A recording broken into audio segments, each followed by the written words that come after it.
이사야 40장 31절 오직 여호와를 앙망하는 자는 새 힘을 얻으리니 독수리가 날개치며 올라감 같을 것이요 다른 박질하여도 곤비하지 아니하겠고 걸어가도 피곤하지 아니하리로다. 우리는 나약한 인간이지만 여호와를 앙망하는 자는 영원히 피곤하지 않는 새 힘을 얻게 된다는 말씀입니다. 새 힘은 순간적으로 주어지는 것, 에너지 같은 것이 아니고 축복의 근원이신 여호와를 섬기는 자들에게 끊임없이 공급되는 성령의 능력을 말합니다. 우리가 사는 이 세상은 힘의 원리가 지배하고 있습니다. 그래서 사람들은 힘을 얻기 위해서 애써보지만 이 세상의 힘은 영원히 가질 수 있는 것이 아니고 점점 사라지다가 죽음과 함께 끝이 납니다. 우리 그리스도인들은 세상적인 힘만이 아닌 영적인 힘, 곧 하나님의 힘이 있어야 합니다. 왜 하나님의 힘을 받아야 할까요? 하나님의 힘을 받아야 하나님을 바르게 섬길 수 있기 때문입니다. 예배, 기도, 찬양, 사역, 우리의 직분도 영적인 힘을 얻을 때 지치지 않고 잘 감당할 수 있습니다. 믿는 자들을 미혹시켜 믿음에서 떠나게 하는 마귀를 이길 수가 있게 되는 것입니다. 하나님의 힘을 받아야 풍랑이 닥쳐올 때 넘어지거나 쓰러지지 않고 세상을 이길 수 있습니다. 그럼 어떻게 하나님의 힘을 받을 수 있을까요? 먼저 겸손해야 합니다. 주님을 앙망하는 것은 내가 아닌 하나님 중심을 말하는 것입니다. 베드로전서 5장 5절에 하나님은 교만한 자를 대적하시고 겸손한 자에게 은혜를 주신다고 하셨습니다. 겸손하면 하나님께서 때가 되면 높여주십니다. 겸손이 하나님의 힘을 받는 방법입니다. 하나님의 힘을 얻으려면 기도와 말씀의 삶을 살아야 합니다.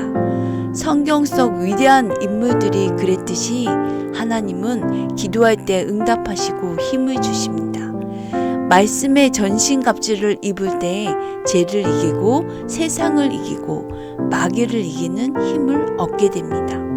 또 성령 충만받고 담대하게 복음을 전해야 합니다. 여호와를 앙망하는 자는 독수리처럼 승리하는 축복된 신앙생활을 하라고 하십니다. 독수리처럼 상처를 극복할 수 있는 용기가 필요하다는 말씀입니다. 독수리의 일반 수명은 40년이지만 상처를 극복하고 그렇게 그 상처 속에서 다시 살아가는 독수리는 70년까지 장수한다고 합니다. 독수리의 시속은 120km이지만 먹이를 발견했을 때는 시속 160km를 훨씬 넘는다고 합니다. 독수리는 아무리 먼 거리라도 지치지 않게 할 그렇게 폭풍을 하도 그렇게 방해받지 않고 역풍이 불수록 더 높이 비상한다고 합니다. 이처럼 하늘을 나는 승리자가 되기 위해서는 주님 안에서 수많은 시련과 상처를 극복해야 합니다. 지난날의 뼈아픈 실패와 상처를 씻고 새롭게 도전하는 사람만이 독수리처럼 하늘 높이 날아오르는 승리자가 될 수 있습니다. 여러분에게는 어떤 좌절과 낭패의 쓰라린 아픔과 상처가 있으십니까? 주님 안에서 독수리처럼 용기를 가지고 상처를 훈장으로 만드시는 승리자가 되시기를 바랍니다.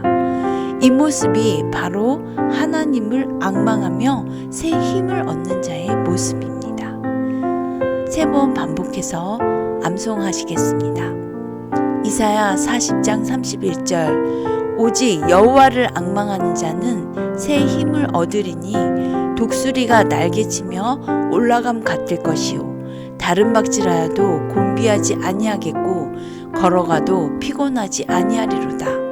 이사야 40장 31절 오직 여호와를 앙망하는 자는 새 힘을 얻으리니 독수리가 날개치며 올라감 같을 것이요 다른 박질하여도 곤비하지 아니하겠고 걸어가도 피곤하지 아니하리로다.